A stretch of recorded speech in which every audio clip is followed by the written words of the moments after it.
And I want to just take you back to the beginning of the campaign in January of 2015, long before anybody ever thought Donald Trump was truly going to run for office.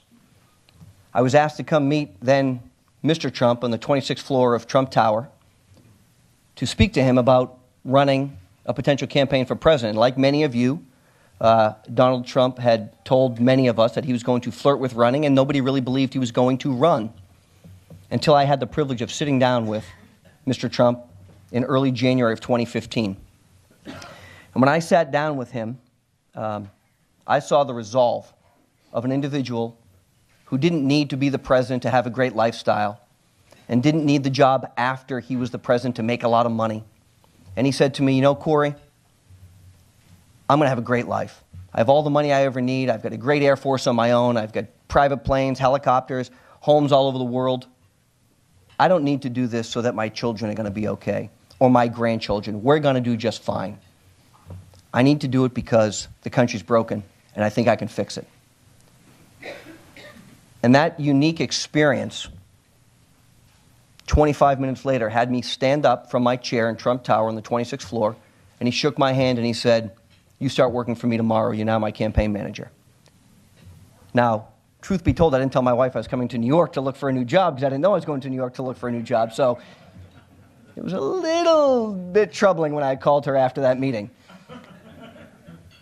But like many of you, I thought, you know what? Working for Donald Trump for a brief stint as a political advisor can't be bad for my career. He's a very wealthy guy, has a lot of friends. Maybe if this doesn't go well, I'll be able to parlay this into something else. And just prior to this position, I was working for the family of the Kochs, Charles and David Koch. I had spent at that point about 7 years working for the Koch family. So I had a very good, stable, safe, secure job that allowed me to be home with my children, which I have 4 of.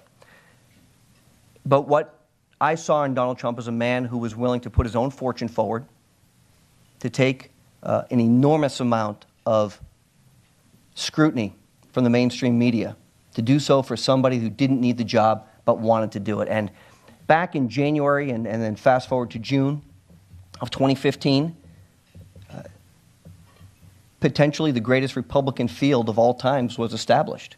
When you look at the individuals who were going to run for president, we had the son and brother of a former president.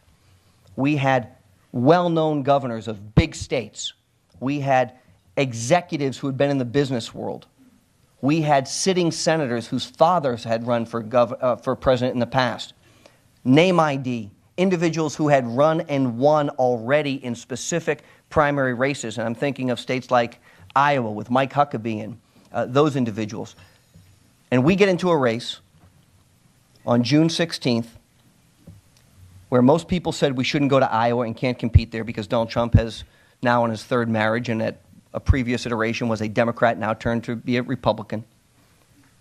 And what we saw very quickly as we traveled the country for the first 6 months before we launched the campaign and then the 6 months after that was that the American people were tired of a broken Washington, D.C., a system where Republicans and Democrats alike have lied to us for 30 years, where we're sitting on $20 trillion in debt, where there's no accountability on either side, where members of Congress and the U.S. Senate will say and do things in their respective states and go back to Washington and do something completely different. And for the first time in my lifetime, we have a candidate who's running who doesn't need money to run his campaign. We didn't solicit any money. Hasn't been beholden to the Washington special interests or surrounded by 30 years of Washington dogma of the way things are always going to do it. And someone who's going to bring a business perspective to the federal government. And that message, which was liberating to many people and troubling to others, was from the heart. And it's the same message if you look back at Donald Trump since the mid-1990s and even before that, a Today Show interview in 1989 where he talks about the U.S. not negotiating well and having our lunch eaten by other countries who are taking advantage of us. If you listen to his talk back then where he proposed at the time wealthy 1%ers should all pay a large sum in their taxes to get our deficit down to 0 for the first time, and he was willing to write that check because the understanding of the burden of a massive deficit on our economy is incomprehensible to business executives who have to meet a payroll every day. But let me tell you what we were up against. We weren't just up against 16 well-qualified Republican candidates who are well-funded and had all of the resources that they had in front of them. Let me tell you what some of the media was like. Michael Smerconish, the CNN commentator, called Donald Trump the George Costanza of the 2016 election cycle, a Seinfeld reference. The Washington Post's Jennifer Rubin called Donald Trump a pathological liar, narcissist, know-nothing who would never run. George Will, who had the privilege of speaking here, actually quit the Republican Party over Donald Trump.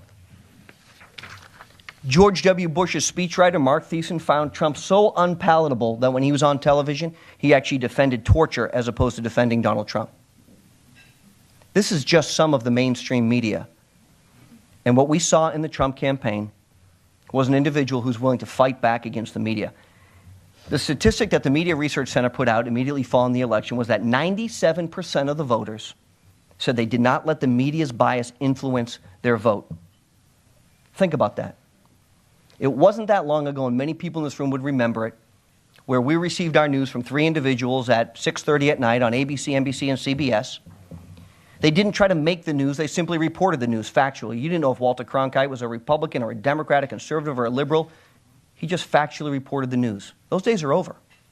Now the news is a business of getting clicks and getting your story out and becoming the news. And this was evident just yesterday when Stephen Miller, the senior advisor of the White House, had a press conference, got into an exchange with a CNN commentator, a CNN journalist, I guess, a reporter, by the name of Jim Acosta. But this has permeated the entire election cycle, and we have seen time and time again where reporters want to be the news. And let me give you an example, and I think he's a very fine guy.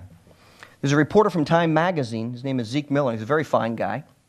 The day that the president was sworn in on January 20th, he went into the Oval Office, he was the pool reporter that day, and he took a picture inside the Oval Office, and he said, and he tweeted out instantly, and he said, "The bust of Martin Luther King Jr. was removed from the White House." And he intimated that Donald Trump is a racist by removing that. Do you know where the bust of Martin Luther King Jr. was that day? It was in the exact same spot it was for the 4 years that Barack Obama had it there, or the 6 years. But the difference was there was a U.S. Secret Service agent standing in front of it from the location where he took the picture. Now, Zeke Miller didn't call the White House and ask for comment about why the bust was removed. He simply tweeted it out. That tweet and his story received 6,000 additional stories in the mainstream media. And when Sean Spicer called Zeke Miller and said, "Zeke, you're welcome to come back into the Oval. It's in the exact same location. They literally haven't moved it a quarter of an inch since when Barack Obama left office," he put out a tweet and said, "Whoops, made a mistake." The retraction was covered in 38 publications. Not the 6,000 that wrote the original story. This is what the mainstream media has done. They need to be the news. They need to make the news. They're so concerned now about driving a narrative that gets them the most clicks that they've stopped becoming journalists. And the American people have seen this. At the end of President Trump's first 100 days, a study was done. The three major broadcast networks said that ABC, CBS, and NBC from January 20th to April 9th had over 1,000 stories that were focused on Mr. Trump and his new administration. Of that, 1,900 minutes of airtime were dedicated to the president's first 100 days. Of those, 186 minutes were designated as neutral or positive. 186 minutes, which means 89% of the coverage of Donald Trump in the first 100 days was designated by an independent analysis as being negative. And what that has done is brought Donald Trump's social media account and his ability to communicate directly, effectively, and authentically with the American people much further into the light that the American people are now used to. And I have seen it and heard it. Could you get Donald Trump to stop tweeting? Please ask him to put down the Twitter account. His social media platform has 110 million people. That at the click of a button, he can communicate and bypass the mainstream media. He's got 37 million, I think, Twitter followers. 10x what the New York Times publication is, or somewhere in that realm. And he always says it's like going to the New York Times without the losses, only it's much bigger. And some people say, well, it's not presidential for him to tweet. Well, he's the president. So let me tell you how it works. If he sneezes, it's a presidential sneeze now, okay? What your expectation of what is presidential and what is actually presidential may be two very different things. But he has revolutionized the way politicians and elected officials will communicate moving forward. And I saw this every time we went to a rally somewhere. And it didn't matter if we were in Mobile, Alabama with 35,000 people, or we were in the state of New Hampshire with 1,000 people. People would tune in to Donald Trump to listen to what he had to say, because for almost the totality of the primary, that entire season, 38 primary wins, he didn't use a teleprompter. He would take out a piece of paper. He would have some black writing on it. It was the same one he used the day before and the day before and the day before and the day before and the day before. He might make a different note or two, and he would stand up, unteleprompted, for an hour. And the media was fascinated by this. And the American people were fascinated. Because it was a bit like going to a sporting event. You go to watch the Indians, except when they play the Red Sox, because you know what's going to happen, right? When the Red Sox play, they win. That's what happens at the end of the game in the ninth inning with 2 outs and a 3-run home run the other night. I'm just saying. Hey, I'm a Sox fan. What can I say? Right? But you go to the game because you know what the outcome's going to be. You go because you want to see it. It's a sporting event. It's so mind-consuming that you want to go and be a part of it. You want to say, I didn't know it was going to happen, but I was at that event when the guy pitched a no-hitter. I remember that rally where Donald Trump did X or Y or Z, and I think that every person on December 7th of 2015, when we were in South Carolina on a decommissioned warship, probably remember exactly who was there when he proposed a ban on illegals coming into the country, an immigration ban. Probably every person who was there will have a different story about being at that event. But to understand the campaign, you have to understand Donald Trump. And I'll talk about his achievements where we are now, but you have to understand he's the single hardest working individual I've ever had the privilege of being next to. He point blank outworked Hillary Clinton. On the time I was on the campaign, in 18 months, we flew 1,700 hours on an airplane in 18 months. 1,700 hours on an, now, it was a nice plane. It's a very nice plane, okay? It's a big Boeing 757, beautiful, Trump Force One, we call it. I don't care what you do, 1,700 hours is a lot of time in 18 months. That's just on the airplane. That's 2 pilots flying around the country from you name it to you name it. That's about 70 days, 75 days in 18 months, and that's before the campaign really kicked off for the general election. The great thing about the president was he was very predictable, and I could count on one hand the number of times we sat down and had a meal in that period of time. We always said we had the best plane and the worst food, because what we did, and this was the job of the deputy campaign manager, was he had to get the timing exactly right to stop at the McDonald's to get the 2 Filet-O-Fish and the 2 Big Macs, and if we had a really good day, what we called a malted, which was called a shake in the real world, but in New York it's called a malted, to have that at the plane at the exact same time that we would get back to the plane so that the president, then candidate Trump, could eat as we're flying to the last event. That was our life. We ate McDonald's 6 days a week. If we were very, very lucky, which was rare, we might get Chick-fil-A. If we were really, really lucky, he would say, you know what, guys, maybe we'll do Burger King today. That was it. Kentucky Fried Chicken was also a staple on the airplane because he didn't want to sit down and take the time and waste his time doing something when he could be doing the next thing, because that's what he does. And time was too valuable for us. It was one of those great things, and what he used to say is, look, if I'm going to make America great again, it's a full-time job. We don't have time to sit and eat, Corey. So, yes, sir. And I can tell you, the deputy campaign manager had a very stressful job, because if he was 2 minutes too early and the food was cold, it was a bad day. And if he was 2 minutes too late, we left him behind and he had to get his own way back to the next stop. It's a very stressful environment when you have to deliver the food. But what we also knew, as we progressed through the campaign, was that other candidates in the race would call me and say, Corey, do me a favor. I'm a good man. Please don't let the president tweet about me. Because he's the greatest marketer that our country's ever seen. He has the ability, in a word or two, to talk about somebody, maybe it's their strength or their weakness, and it sticks with them. Does anyone remember what Ted Cruz's nickname was? Lion Ted, right? or Marco Rubio, little Marco, right? Or Hillary, or the failing New York Times, fake news. These are all statements that the president and at that time candidate Trump would articulate at rallies, understand what the response was. If the response was fantastic, he would continue to use it, and it drove the others crazy. I would get calls all the time from these guys, Corey, please ask the president not to tweet about me today, please. And these are the other candidates running for president. So we tried to do this, but let me tell you a quick story. We flew a helicopter from New York out to Iowa for the Iowa State Fair.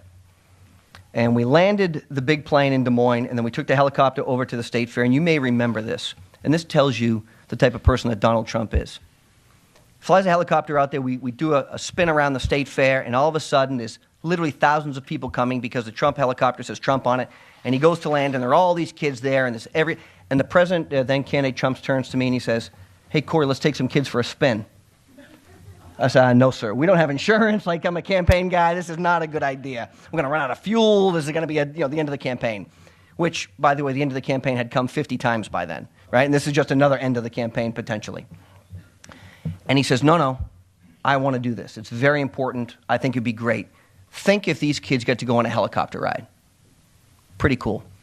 So this little boy comes up, and the president, candidate Trump, gets on the helicopter with Martha Raddatz of ABC News. Now, we said, look, no adults. This is just for the kids. So if you're over the age of 12, you can't get on the helicopter. It's like a kid's ride. But she gets on instead, and candidate Trump has a Make America Great Again hat on. An 8-year-old boy gets on the plane. I would think on the helicopter, it's a pretty big deal. It's a gorgeous helicopter. And he's seated across from the candidate. And Martha Raddatz of ABC News is there, and she has a camera. And this little boy, it's a surreal environment. And he gets on the helicopter, and the little boy turns to candidate Trump, and he says, "Are you Batman?" And without missing a beat, Donald Trump says, "Yes, I am." That's what he said. And with that, boom, helicopter goes up, they go for a ride, and the press is, enamored once again that Donald Trump has driven the media, crazy, doing something that no other candidate in the history would do, which is take kids on a helicopter ride at the middle of the Iowa State Fair. So, look, our campaign did not rely on fancy television ads. We had zero budget in the primary. I spent zero money. We didn't have a direct mail operation. We didn't have phone vendors we had phone vendors who would come and try and solicit our business, and I say no. We're the largest phone vendor in the country came to me one day, and I had an office on the 5th floor of Trump Tower, which had no heat in the winter and no air conditioning in the summer, because that's how cheap I am. I'm cheap. I told the president I will spend your money like it's my own. And this phone vendor came to me and he said, "Corey, I'd like you to hire me. And I'm the biggest phone vendor in the country. I'm going to do all your phones. And I need $25,000 a month plus whatever I do for phones." I said, "What?" He says, "Yeah, I'm the biggest." I said, "Oh, I know who you are." I said, "Let me make a counter proposal to you, because this is the Trump campaign. I'll pay you $500 a month. You can sit in the back with the interns and answer telephones. If you do a good job on that, I'll move you up to the mail shop. If you do a good job on that, maybe I'll make you work at the front desk, and we might get you to $1,000 a month." And he said, No, you don't understand. I'm a vendor. I don't come here every day. You're going to pay me. I said, "See, this is the difference. If you're not willing to come here and work 20 hours a day, like Corey Lewandowski, like Dan Scavino, Hope Hicks, Donald Trump, Keith Schiller, and every other person who walked in that office every day, we don't want you." We didn't have any vendors for the campaign. Zero. Didn't exist. We did all ourselves. Because for so many years, the political class made a lot of money off of losing campaigns with no accountability. The establishment guys, and look, they're my friends, and I don't make any money on those guys because they're all bad guys, honestly. But you know what they do? They'll say, "I did XYZ's mail." And I say, "Yeah, but you lost." "Yeah, but it wasn't my fault." Right? There's no accountability. But if I win, guess what? He won because of my mail program. That's how they all, and it's mail, and it's phones, and it's television. And look, a lot of guys make a lot of money doing stuff. I said, we're not going to do that. It's just not how we're going to run the campaign. So we ran it completely differently. And what we knew in the campaign is not only do we have to win every single state that Mitt Romney had won if we were going to be successful, but we had to win Florida, Iowa, Wisconsin, Michigan, Pennsylvania, and of course, the great state of Ohio. And if you watch the news coverage leading up to this election, Donald Trump has to run an inside straight. Impossible. There is no chance he's going to do it. On election day, the New York Times, on their homepage, had this barometer. The odds of Donald Trump winning on election, where this number came from, I don't know. The odds of Donald Trump winning on Election Day, 0.001%. Selection, not even like 30%, maybe 22%, something. No, 0.001%. And as the poll numbers started coming in, the barometer began to move. And it finally got to the point where it was 99.5% certainty. This was after Hillary actually called and conceded that we still didn't make it to 100%, which was amazing. That's the media. But everybody, many, many, many people, I will say, never believed he would run, never believed that he was serious, and never believed that this was going to be a real campaign. And I heard it, and it put a chip on my shoulder in a good way. You know what they said? Corey, you guys can't even get on the ballot. You guys are so dumb, you don't even know how to get on the ballot. We'll be the first guy on the ballot in every state. You guys will never file your personal financial disclosure statement because Trump will never disclose how rich he really is. Ted Cruz and Marco Rubio, very fine man, both of them, they asked for the 30-day extension because they couldn't get their form in on time. We did ours in 29 days. It was the largest filing in the history of a candidate for office.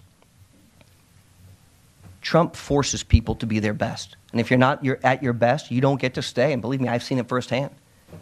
He is a driver. He is so all-consuming, forces people to do things that, in a good way, you didn't know you could actually accomplish. We ran a presidential campaign with 5 people. You want to talk about a meritocracy? Here's my fundraising meeting. Hey, Mr. Trump, here's my budget for the month. It's about $3 million. Do you think... Yep. Next. That was it. That was the fundraising meeting. He puts his initial on the piece of paper. The money gets wired to the account. That was it. We funded our own campaign. And what that did was it shut out all of those donors, and it made them come back afterwards and eat crow. Now, he is a much more gracious man than I am, because I can tell you there were a lot of guys who came to us and women who came to us to say, you know, I was there on day one. Well, I was there on day one. I literally turned the lights on in the building. But the president is so gracious that even his adversaries, he has brought into his cabinet. He has rewarded people who were very aggressive against him in some cases. And maybe the best example is when Rick Perry went to the press club and made a pretty tough speech against candidate Trump. He sat with Mitt Romney and seriously considered him for the Secretary of State position. Has looked at many individuals who spent a lot of money against him and for his opponents, and has brought them in because he is a person who wants to get things done. And Washington is fundamentally changing. So let me just tick through very quickly, and I'll be happy to take some questions. Some of the things that the president has already done. He's withdrawn from the TPP. He said he was going to do that. He's done it. He has eliminated hundreds of government regulations. As a matter of fact, the American taxpayers have saved more than $86 billion in regulatory costs from the deletion of government burdensome regulations since Trump has come into office. He has decided to lift restrictions on the production of $50 trillion of energy reserves. He's talked about and done lifting the roadblocks in the Dakota and Keystone pipelines. He's canceled billions of dollars to the UN climate change program and wants to put the money into America's water and environmental infrastructure. He has appointed a Supreme Court justice that, by all accounts from those on the left and the right, is eminently qualified to be on the bench and will be a long-term successful impact with Judge Neil Gorsuch. He has canceled funding to sanctuary cities. He has begun by removing 2 million criminal illegal aliens who have overstayed their visas and are here illegally. He has trying to pledge to repeal and replace Obamacare. That is not done yet. He has pledged to provide the largest tax cut in American history. He has pledged to invest $1 trillion in infrastructure spending. And he has pledged to build a wall. And what I have said was that elected officials need to be held accountable. And the president is my friend. But if he doesn't fulfill those promises, if he doesn't follow through on the things that he told the American people he will do, the accountability is at the ballot box in 3.5 years. And I think the American people are very smart. I think they have sent someone to Washington to make a fundamental and wholesale change because they're sick of the way the system is. But if he doesn't implement that change, and he needs help from Congress, and Congress is, they're a tough partner. You would think that they would have been ready on day one with a repeal bill of Obamacare? You think they'd be ready on day one with a tax cut package which says, let's repatriate our money from overseas, there's trillions of dollars sitting there, let's double the deductions for middle-class Americans so they can have more money in their pocket. Oh, and by the way, let's take every sub-S corporation on the planet that is housed in the U.S., and let's lower their tax rate from 35 to 15 so we can have more money to stimulate the economy. Congress did none of these things. They've done none of them. And that's a problem. So what I think is, for the first time, from what I've seen since 2009, the right track, wrong track survey, which is the question that pollsters ask, do you think the country's in the right direction or the wrong direction? They're finally saying the country's moving in the right direction. We've seen the stock market had enormous amount of value. But there is one final thing. Ronald Reagan said freedom is never more than one generation away from extinction. We didn't pass it to our children in the bloodstream. It must be fought for, protected, and handed on for them to do the same. That's what we're up against, the freedom of our great country. I believe we live in the greatest country in the world, and I think it is an amazing privilege to be a citizen of this great country. And I'll be happy to talk through the immigration issue, which the White House unveiled yesterday. But I do think this. Whether you are pro-Donald Trump or anti-Donald Trump, pro-Barack Obama or anti-Barack Obama, I don't care. You know why? Because I want what's best for our country. It is bigger than any one person. And if we don't do things to take care of our country, that's not isolationism, people. If we don't do things to take care of our country and make sure that American workers have fair opportunities against a global marketplace for countries that don't want to see us be successful, we will do so at our own demise. And let me say this. I hope that the president brings with him the business acumen that he had running the Trump organization to the White House. And we've seen a few examples of that, the Boeing example as it relates to the purchase of Air Force One. And we've also seen it where he has been very forthright in understanding what the price of something costs at the federal government. And let me just tell you, let me close with this very last story. And this happens in December of last year. He's the president-elect, and he's down at Mar-a-Lago. And I decided to start a small business. And as you all know, as business individuals, you have to have something called an employment identification number, an EIN number that the IRS gives you so you can actually go to a bank and open a bank account to cash checks, or else they get you for money laundering, which is a bad way to start a business. Okay? So my partner says to me, hey, Corey, can you take care of this? I said, sure, I'll go on the IRS website. I go to irs.gov, and they say, the website is down for maintenance. Please call this phone number. So I call. I'm at home. 43 minutes later, I answer the phone. A very nice woman answers the phone. Her name was Mrs. Robinson, and she says, how can I help you? And I said, Mrs. Robinson, I'd like to get an employment identification number because I'd like to start a business. She says, well, the website is down between December 23rd and January 3rd, so you have to fill out the form and fax it to me. I said, what? She said, could you fax it to me? I said, look, Mrs. Robinson, I live in Windham, New Hampshire. I don't know anybody who has a fax machine. If I can find one, do you have this new thing called email? No, sir, we don't have email. The IRS, okay, give me a break. I said, okay, I'll drive 11 miles to the next town over. I'll find the Kinko's that may or may not be open. I'll fill out this form. I'll fax it to you. How long will it take for you to give me the 10-digit random number, 9-digit random number I need to start my business? She says, 7 to 10 business days. I said, what? I hung up the phone. I called the president-elect. I said, sir, you're not going to believe this. The government is closed for business. He said, what do you mean? I said, if my experience is equivalent to anybody else's experience in that period of time, not one small business was opened in the entire period between December 23rd and January 3rd. And I said, we need to do a better job. And he said to me, Corey, we're going to bring a business mindset to the government. We're going to make sure things run properly, and we're going to fix this. And I'll tell you that because I firmly believe that that's what his intention is. And I've spoken a long time, so let me stop. And I'll be happy to take some questions. Thank you, Corey. We'll take just a second. I'm Dan Moulthrop, Chief Executive of the City Club, and today we're enjoying a forum with Corey Lewandowski, TV commentator and former campaign manager for President Donald J. Trump. We're about to begin the audience Q&A, and we welcome questions from everyone, City Club members, guests, or those of you joining us via our webcast or our Facebook Live feed. If you'd like to tweet a question, please tweet it at the City Club. You can also leave it in the comments section of the Facebook Live posting. and our staff will work it into the program. We want to remind you that your questions should be brief and to the point. Holding our microphones today are Director of Programming, Stephanie Jansky, and our Content Coordinator, Teddy Eisenberg. May we have our first question, please? Thank you. And thank you for coming today and sharing your experiences. They've been fascinating. Last night I was listening to a radio broadcast, and they played clips from President Clinton, President Obama, Harry Reid, and President Trump. They all stated the same security concerns about immigration. They all stated the same economic importance of immigration. And yet, President Trump has been excoriated for saying the same thing his predecessors have. How is it possible that people can switch positions? And you talked about the American public. Do they have such a short memory that Trump is saying the same thing his predecessors did, but there was no backlash for them and there is for him? You've raised a very good question.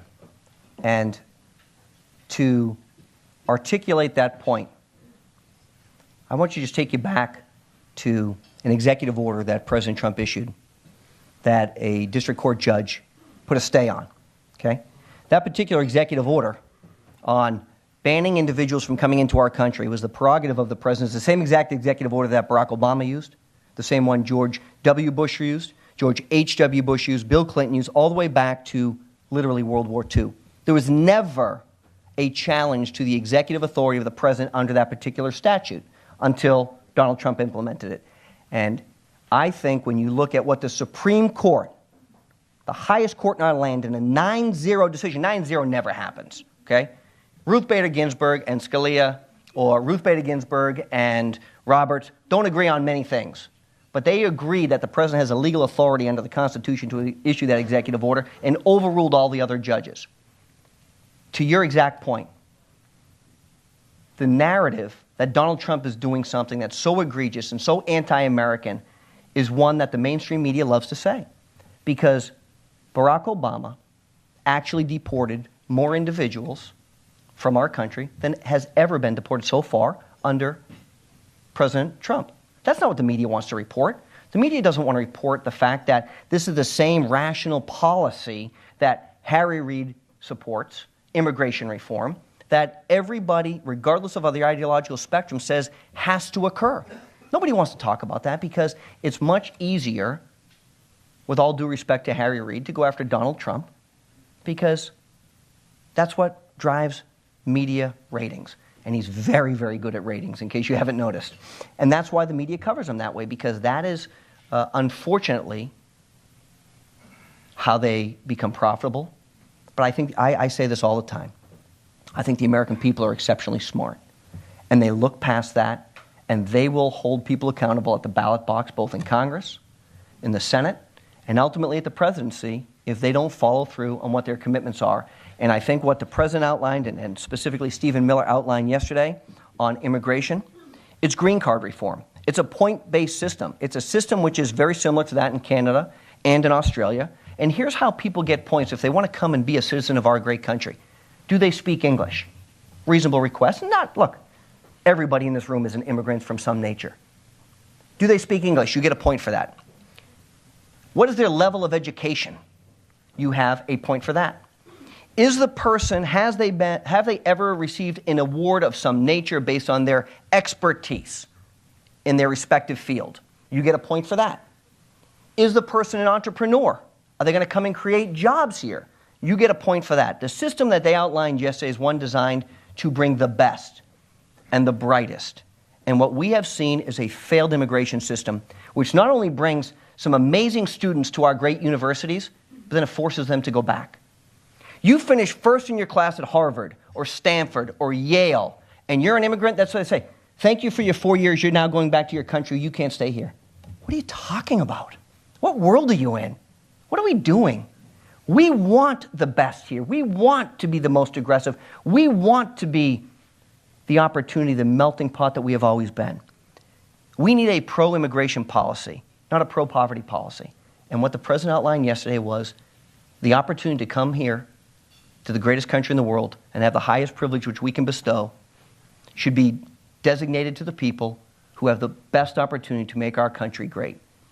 Right now, we bring in about 1 million people a year under this program. That's the equivalent of the population of San Francisco every year. It's larger than the equivalent of the population of the state of Montana. And let me just give you the numbers because I think it's important, particularly here in Ohio. 53% of the people in Ohio support cutting immigration down to 500,000 or lower a year. Supporting capping refugees into the country at 50,000 a year in the state of Ohio polls at 61%. These are the numbers that came out yesterday. And support for eliminating extending families in immigration is at 63% in Ohio. There's a problem. There's a problem right now that this legislation is potentially going to try and solve. Is it going to be perfect? Of course not. But the media doesn't want to cover in the same way what the president has proposed, which falls in line with what many, many other Democrats in the past have proposed, because it's not a sexy story. Mr. Lewandowski, welcome. Thank you for coming. I preface my question by saying that I am a lifelong Republican, so this is not a partisan question. Okay? But I look back on the first 7 months, and I am concerned. I see an organization in the White House totally disorganized, and what happened the last couple of weeks is almost bizarre. I see no major piece of legislation having passed, and yet he blames the Congress for that. If I were Mr. McConnell or Mr. Ryan, I'd be upset. I see mixed communications, things then being corrected. Overall, I see a glaring lack of civility coming out of this administration in the 7 months. A president that goes and tells the police officers, be rougher on the people you're arresting.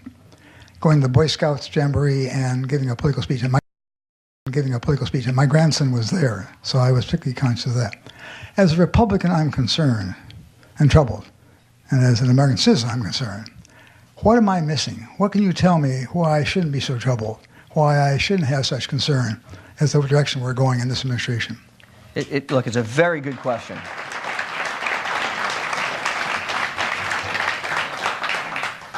Your concern is well warranted, and it is not isolated by any means. I'm concerned. I'm concerned about the fact that there's 4,152 presidential appointments, and of those, almost all of them continue to remain vacant. I'm concerned about the fact that the administration has allowed individuals to serve in the government and hold over positions that fundamentally disagree with their philosophy on job creation and stopping punitive action against small businesses. The administration has not moved fast enough. That is a failure of this administration.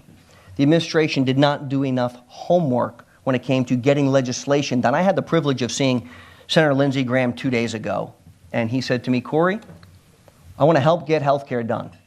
Let's block grant the money from the federal government back to the states, and if we can do that, we can get this bill done. Let's put the money back in control of the governors, and let's make sure that everybody's on board to do this. And I said, Senator, that sounds like an amazing idea. Why haven't we done this already? There has been, in 7 months, no signature piece of legislation that has gone through the Congress. Now, I think if you look at the Dow, it had 29 records, including this week. 850,000 new jobs have been created. Foxconn just announced a $10 billion investment. GDP in the second quarter is at 2.6%, more than doubling the first quarter. Economic indicators are good. But I'm very concerned about the fact that we're getting closer and closer to an election cycle, and you're not going to believe this, members of Congress are afraid, right? They're afraid for their own re-election campaigns, and so are the members of the U.S. Senate. They don't want to take the tough votes. They want to kick that can down the road till after, potentially, they're re-elected again because they don't want to have to go back and respond to a tough piece of legislation. We've made a pledge to the American people, you're going to get a health care reform bill done. Premiums are through the roof in some places, up over 100% in states like Arizona. Small business owners are getting killed. We need to follow through on that. And I'm very concerned that the administration has not been aggressive enough in putting the right people in place throughout the bureaucracy. And look, is the Senate accountable for slow walking some of those? Yes, they are. Is Did the president get enough credit for getting Neil Gorsuch through the Supreme Court nomination hearing? No, he did not. Did he get enough credit, in my opinion, for personally intervening and having a hostage release from Egypt, a 30-year-old woman who'd been in prison for 3 years, and getting her out? No, he did not. That was a half-a-day story. I think the change with General Kelly coming in as the chief of staff, a 4-star Marine Corps buttoned-up general, is exactly what this White House needs. You have put a person in place who is a leader of men and women, who has been to the battlefield, who is a leader of the Southern Command, who by all accounts, Republicans and Democrats alike, will tell you he knows what he's doing. And what you need is not chaos in the White House. What you need is consistency. What you need is the president focused on the big picture and implementing his agenda, and you need the staff. And Jim Kelly from Boston is going to be the chief of the staff, not the chief of the president. He's going to go there and make sure that every piece of information that is given to the president is tight and it's right, and it's going to affect our country in the right way. That's what he's going to do. My opinion, that move probably should have been made 3 months ago. But here's where we are. It's the president's prerogative to choose who his chief of staff is. I think we are going to see a dramatic change in the priorities and the implementation coming from the White House. And let's be clear. The communications team at the White House, and Sean Spicer is a friend of mine, and I've known Anthony Scaramucci for a long time. If you would have told me that the House of Cards is going to write a story and Anthony Scaramucci is going to be the character in this story, and that we're going to lay out the next 11 days in the House of Cards, the producer would say, we can't do that. It's never going to happen. Mistake after mistake after mistake. It's time to understand. It's time to get to work. That's what the American people have voted for. That's what the American people need, and that's what the American people deserve. Stability. That's exactly right. Look, you have to, in my opinion, have relationships with people in the House and the Senate to get things done. You can disagree on things. The American people are tired of a stagnant, broken Washington. And it's time to bring people together, particularly the Republicans. They have an obligation with a very short window to get significant changes done. And if they don't get that, I hope the voters hold them accountable. There's a quote that goes something like, the color of your character is shown not when people see what you're doing, but what you do when you're by yourself. And my question's about golf. And it's widely known, Trump said, I'm going to be so busy working for y'all, I will not have any time to play golf or go on vacations, which we've now found out is not true. And he's getting ready to leave, I think, in the next 2 weeks for a vacation in New Jersey. Anyway, this is a man who cheats at his golf score, who drives his cart on the tee box and the green and improves his lie. Why should we believe anything the man says if he can't even be honest about his golf score? Well, look, I've never played golf with the president. I will tell you this. He's probably a 3 handicap. I don't know what that means, but it's supposed to be really good. Everybody else thinks it's a 9, not a 3. Well, if you want to have a discussion, we can have the discussion. But I've never played with the president. If you have, and you've seen him drive on the green that he owns, maybe he should, talk to the owner. But I think he owns the place, so he gets to drive wherever he wants. But let me say this: I've never played golf with the president. I think, by all accounts, he's probably the best golfer as a president that we have ever seen. If that is what the criteria to be a good president is, I don't think it is. I think what he wants to do, and he's played golf with the president of China, and I think he's played with potentially the prime minister of Japan, and I think when Abe was in Florida, they played golf together.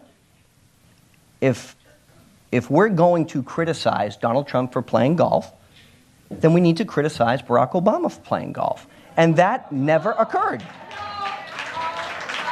Yeah, you can't have it one way and not the other. So if you want to be fair and you want to say that Donald Trump shouldn't play golf, then you should have raised the same issue when Barack Obama played golf. That's all. It's fair. Good afternoon, Mr. Lewandowski. Sunday, you appeared on Meet the Press and stated, and I'm quoting, "It's my recommendation to the President of the United States to fire Richard Cordray, who is chairman of the Consumer Financial Protection Bureau." This caused Chuck Todd to ask you whether you had a client who wants to see Mr. Cordray fired. And you said, and I'm quoting, no, I have no clients whatsoever." True.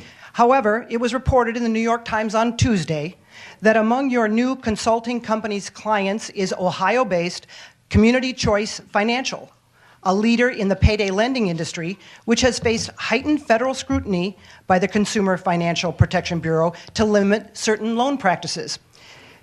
We can all agree that truth and facts matter. So my question for you is, yes or no, is Community Choice Financial indeed one of your company's clients? Let me be as clear as I can be. As clear as I can be. Whether Richard Cordray is the chairman of the CFPB or not the chairman of the CFPB, I don't make one dime on that decision. Not one. Let me go on to say, Richard Cordray, on Friday of last week, received a Hatch Act violation notification because he is now campaigning for governor, sitting in a federal office. Let me also remind you that the chairman of the House Financial Services Committee on April the 12th of this year, in a public hearing, called for Richard Cordray to be fired. There have been a dozen federal elected officials who have asked for Cordray to be fired. So whether Richard Cordray is the chairman of the CFPB or not, whether his rules are implemented or not, has zero impact in my personal wealth or well-being. But let me say this. Richard Cordray is an unelected bureaucrat. He is promulgating rules that will cost the taxpayers not just money, but also jobs. And my opinion is Richard Cordray should be fired. If he wants to go and run for governor of Ohio, then he should quit his position like everybody else is required to do, come back, campaign on the merits of his case, and let the people of Ohio decide if he's the right candidate for governor. But to be an unelected bureaucrat campaigning, we know that Richard Cordray is coming back to Ohio in September to speak at a Jefferson Jackson dinner where he's going to announce his candidacy. He has told a Supreme Court justice in the state of Ohio he is running for governor. That is a Hatch Act violation. This is exactly... I have answered the question. I don't make one dime. Not a dime. I don't make a dime, is what I've said. Not a dime. Mr. Lewandowski, my question is that your previous employer is opposed Donald Trump while he was running for president and has not been his supporter at all. So part one. Part two, Roger Stone, I happened to see his documentary about him, and in his quotes... You're the only one, but that's okay. That's neither here nor there. But in his quote, he says, the people are so stupid, they see somebody on television, they associate that as somebody great, irrelevant of the fact what they're saying or not saying, and that it is the lower educated level people, the average worker, who will vote for Donald Trump. And he has been, in his whole documentary, he's been supportive of Donald Trump from 1986 onward. How do you justify that statement that the people who elected him he's calling them that they are the lowest common denominator that will elect Donald Trump? So the first part of your question, you're exactly right. The individuals from the Koch political operation, also known as Americans for Prosperity Foundation, did not support the Trump campaign. It's very clear. He's the President of the United States today. So I guess their influence or their desire to support or not support didn't have a material effect on the outcome of the election. The second part is I will never justify anything Roger Stone has to say. I don't agree with Roger Stone on anything. I will not be asked to justify anything Roger Stone has to say, and I can assure you Roger Stone only speaks for Roger Stone and not anybody in the administration.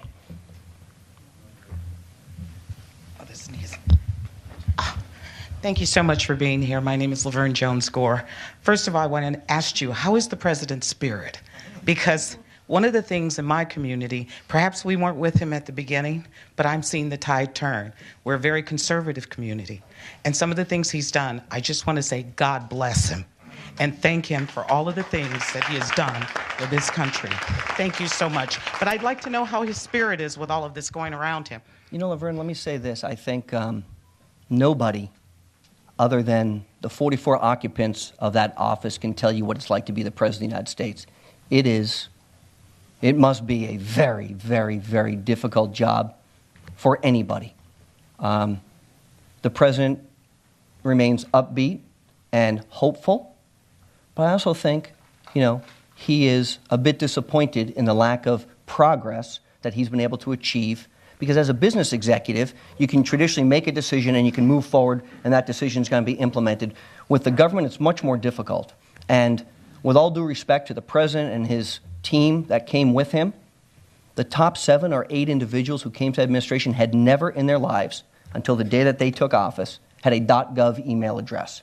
They're all outsiders, from Kellyanne Conway to Steve Bannon to, right down the list. Hope Hicks, Keith Schiller, Dan Scavino, it doesn't matter who it is. Nobody had, Jared Kushner, Ivanka Trump, never had a .gov email address. So there was a learning curve. So I think he's a very optimistic person. So I think he continues to be optimistic. And I think the pivot of a new chief of staff has brought a new sense to him of the ability to go get a legislative agenda done, which is something that's of the highest priority for him right now. Thanks for being here. One word answer. Will you please acknowledge that you decided not to answer that gentleman's question about the police and the jamboree, and this woman's question I'll be happy to answer his question about the whether police or and jamboree. not you is the company a client or not? So Not the one dime, but are they a client? Do you want me to answer in one word, or do you want me to answer what you just asked me? Because it's a multiple-part question. So, yes, police jamboree. No, I don't know what you want me to say. So if you want to have a discussion back and forth, we can do that, but let me tell you how it works. When you get the podium, you get to talk as long as you want. So let me answer his question.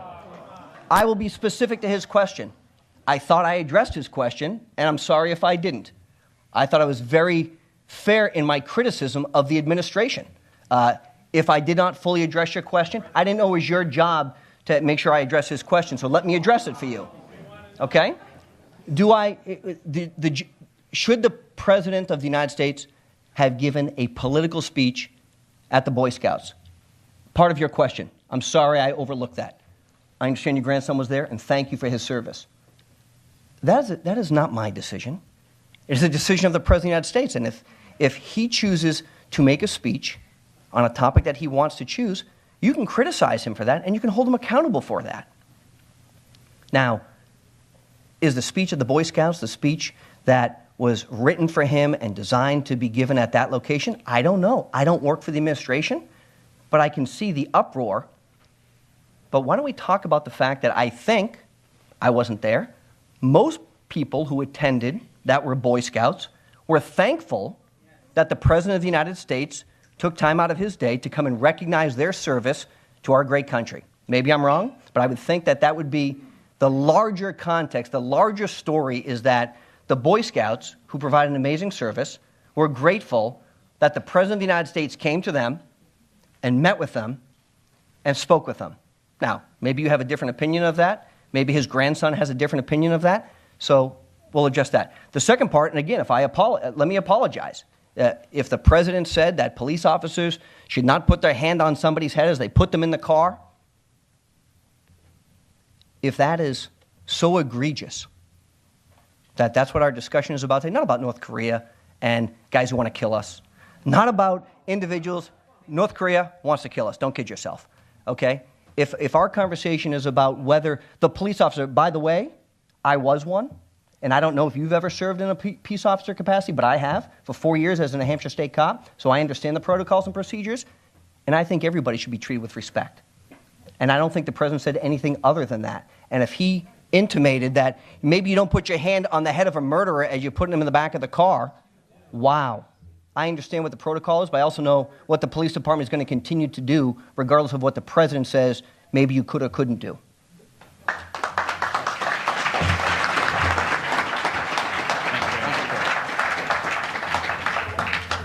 Today at the City Club of Cleveland, we've been participating in a forum with Corey Lewandowski, former campaign manager for President Donald J. Trump. We welcome guests hosted by the Renaissance for Ohio campaign and Ulmer and Byrne. Thank you very much for joining us. We also welcome students from John Hay High School. Thank you very much for joining us. Student participation in City Club forums is provided by many foundations, including the William E. Weiss Foundation. I want to thank all of you for being here today. That brings us to the end of our forum. Thank you very much, Mr. Lewandowski. Thank you, ladies and gentlemen. Our forum is adjourned.